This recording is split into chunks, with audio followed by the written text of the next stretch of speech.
I never expected my father to make a decision that would completely upend my life.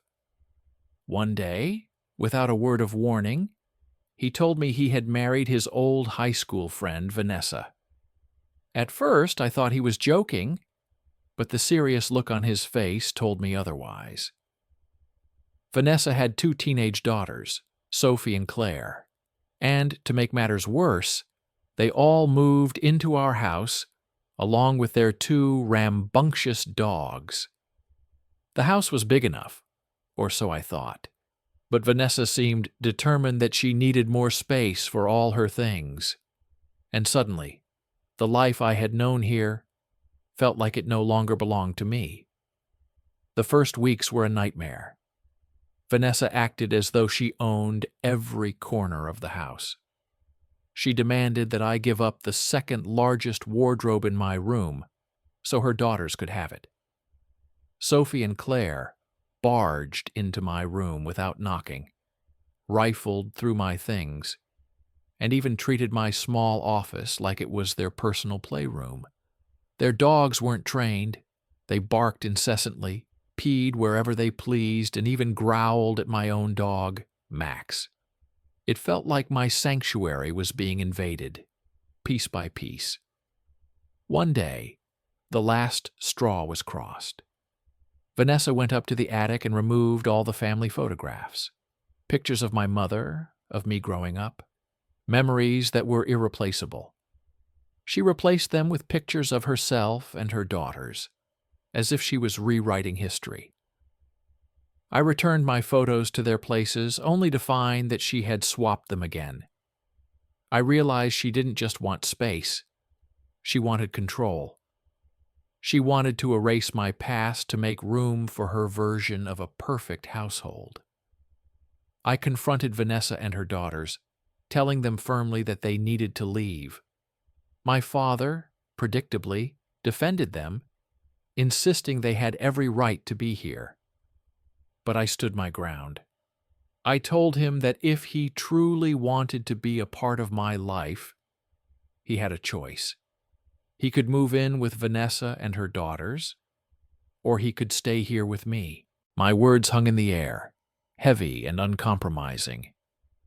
I turned to the internet for guidance, reading comments and advice from strangers who somehow seemed to understand my plight.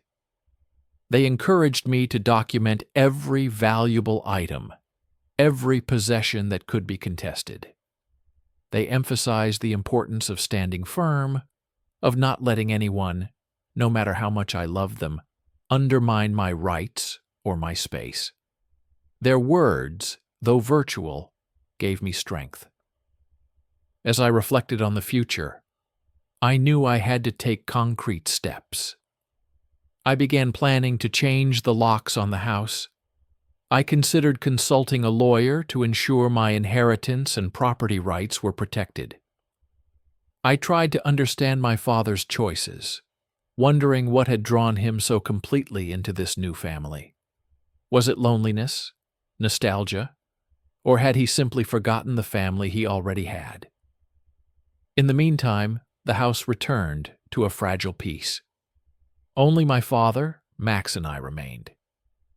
The absence of Vanessa and her daughters brought a calm I hadn't realized I had missed.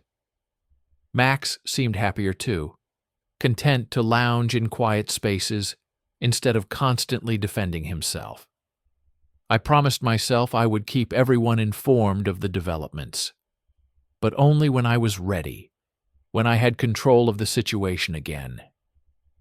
The first block ends here, setting the stage for the escalating conflict and the steps I would take to protect my home and myself. The following days were filled with careful planning. I began by cataloging every valuable item in the house: jewelry, heirlooms, important documents. I photographed and documented them, storing the originals in a safe.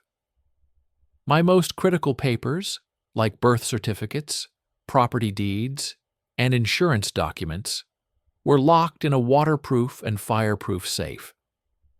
I knew that control over these items could make all the difference if the conflict escalated. I also considered installing additional security measures. Cameras at key entry points, reinforced locks, and alarm systems were on my list. The idea wasn't to spy on anyone, but to ensure that no one could claim ignorance if they tried to take something unlawfully.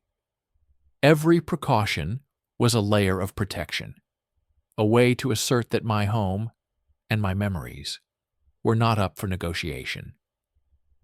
During this period, I decided to confront my father more formally. I informed him that I had spoken to my mother's lawyer, who confirmed that I had legal rights to the house and its contents. The lawyer suggested giving Vanessa and her daughters 30 days to find alternative housing.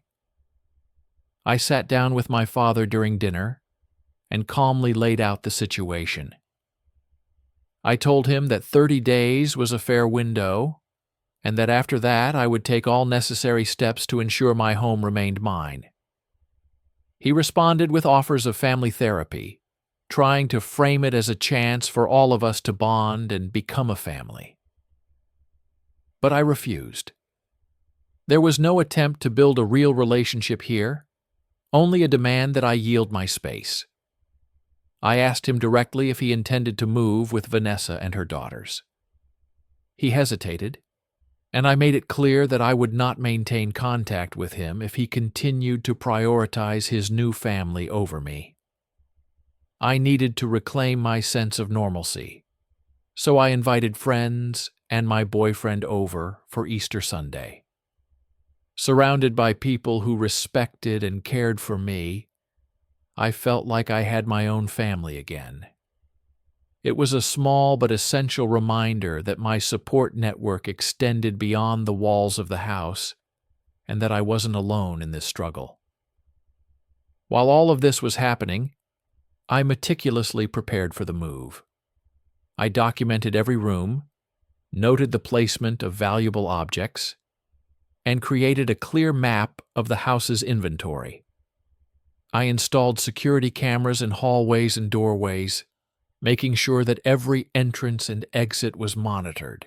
I even began coordinating the installation of new gates and fences so that when the day came I could control access to the property. My disappointment in my father grew with each passing day. I couldn't understand why he chose Vanessa over me, why he had brought strangers into my life without consulting me. It hurt deeply, but I knew that holding on to anger without action wouldn't protect me or my home. My friends continued to provide support and advice, reminding me not to let manipulation sway my judgment. They cautioned me to expect possible attempts by Vanessa's family to justify returning. But I remained firm. No excuses would override my rights. The family had a habit of creating crises to manipulate situations. There were mentions of health issues with grandparents, a sister's divorce, and other supposed emergencies, all used as justification for their intrusion into my life. But my focus was clear. I would not allow my father's new family to displace me or erase the memory of my mother. I started considering legal measures, including preparing a potential contract or agreement to ensure my interests were formally protected. Meanwhile, Vanessa and her daughters continued to show blatant disrespect. They mocked my belongings, belittled memories of my mother, and ignored any boundaries I tried to enforce. My father, far from correcting them, seemed indifferent to their behavior. The absence of accountability made it clear that any resolution would require my direct action, not passive hope. By the end of this block, I had established a plan. Document everything, secure my valuables, set boundaries, and prepare for legal intervention if necessary. The path forward was clear, even if the emotional toll was heavy.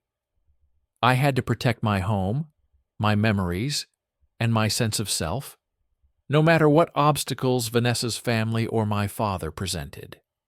As the 30-day deadline approached, tension in the house escalated.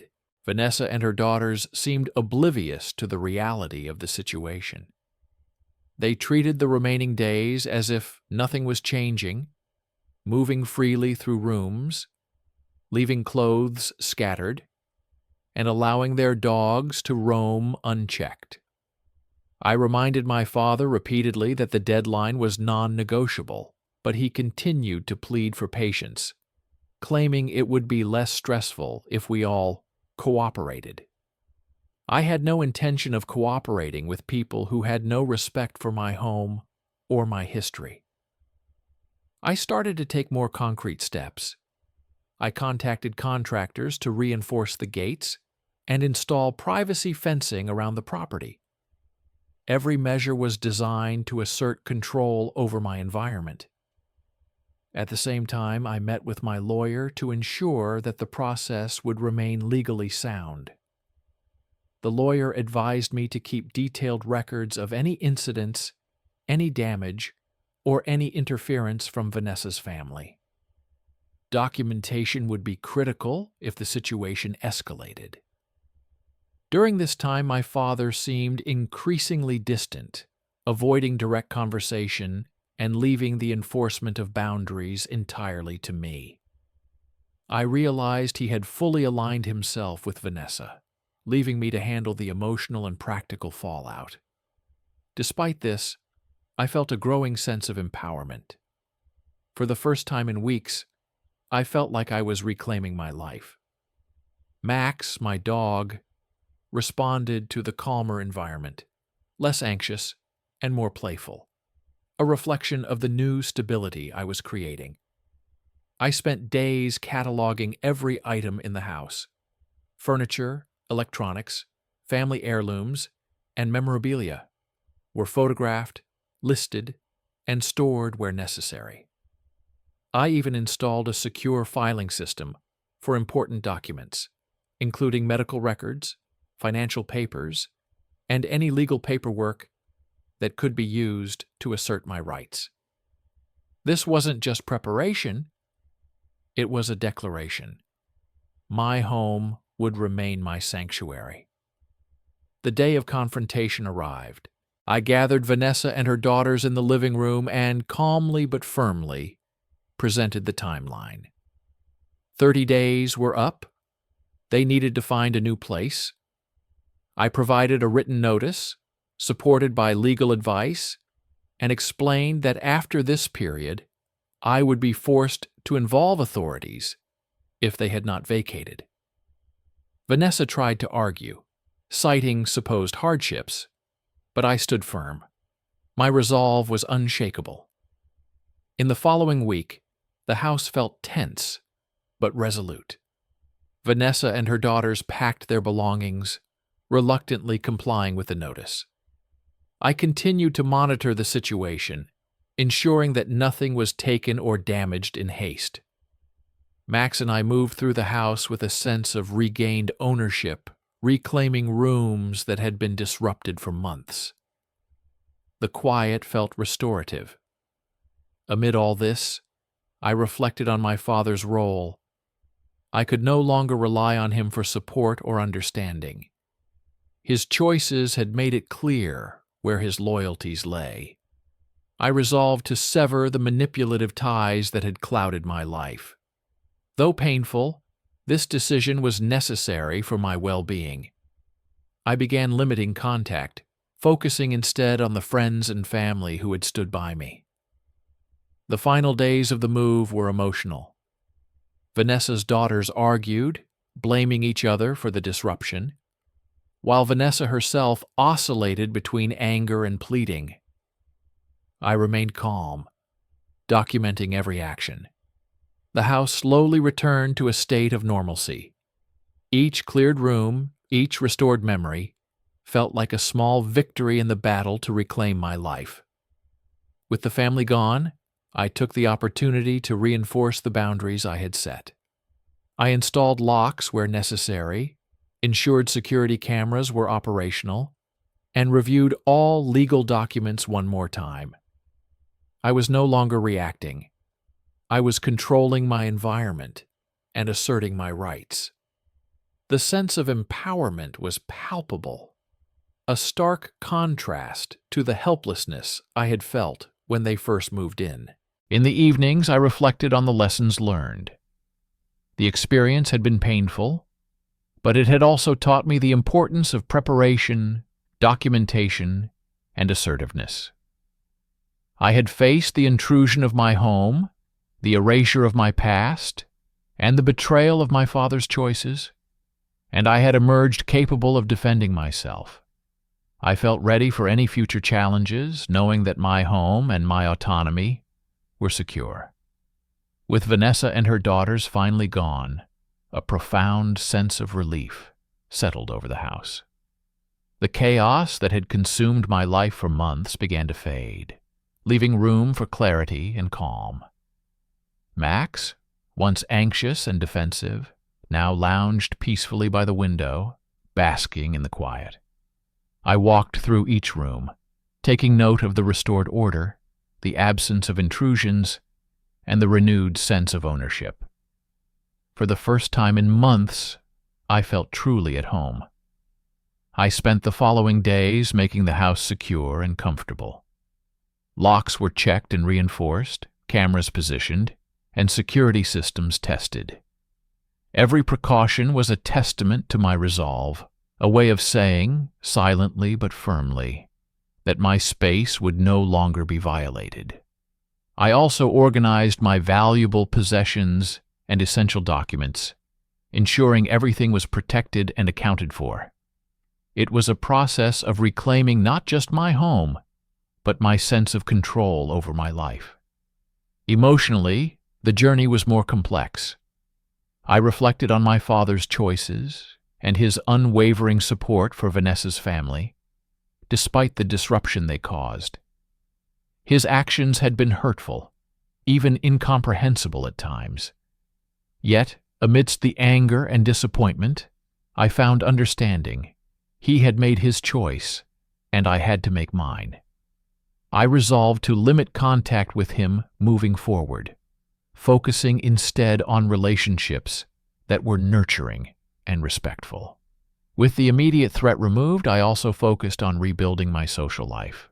I invited friends over, shared meals, and created small celebrations to mark milestones in my personal space. These moments reminded me that family is not only defined by blood, but also by those who support, respect, and stand by you when you need it most. The friends who had guided me through the ordeal became an extended family of their own, offering advice, encouragement, and companionship. I also took time to reflect on the lessons learned from this experience. Boundaries are vital, and asserting them is not only necessary, but empowering. Documentation and preparation are tools of protection, especially when navigating conflicts involving property and inheritance. Trust, once broken, is hard to restore, and it is acceptable, even essential, to prioritize one's own well-being over those who continually disrespect it. As I walked through the house one quiet evening, Max by my side, I felt a sense of closure. The intrusion, the tension, and the betrayal had left their marks, but they had also revealed my strength. I had faced an unprecedented challenge in my home, confronted my father's misplaced loyalties, and defended my memories and possessions. In doing so, I had reclaimed not only my physical space, but also my peace of mind. Looking to the future, I knew vigilance would still be necessary. Life could bring new challenges, unexpected decisions, or difficult people. But I was prepared. The locks, cameras, and security systems were not just protective measures. They were symbols of resilience and self-respect. I had learned that standing firm, documenting actions, and seeking advice from trusted sources could turn even the most overwhelming situations into manageable ones. Finally, I allowed myself a quiet moment of satisfaction. I had defended my home, preserved my memories, and regained control over my life. The experience, though painful, had reinforced my sense of self and my ability to navigate complex family dynamics. The house, once a battlefield of conflicting interests, was now a sanctuary once more. And as I watched the sunset from my living room window, Max curled at my feet, I realized that home is not merely a place. It is a reflection of the boundaries, respect, and love we cultivate within it.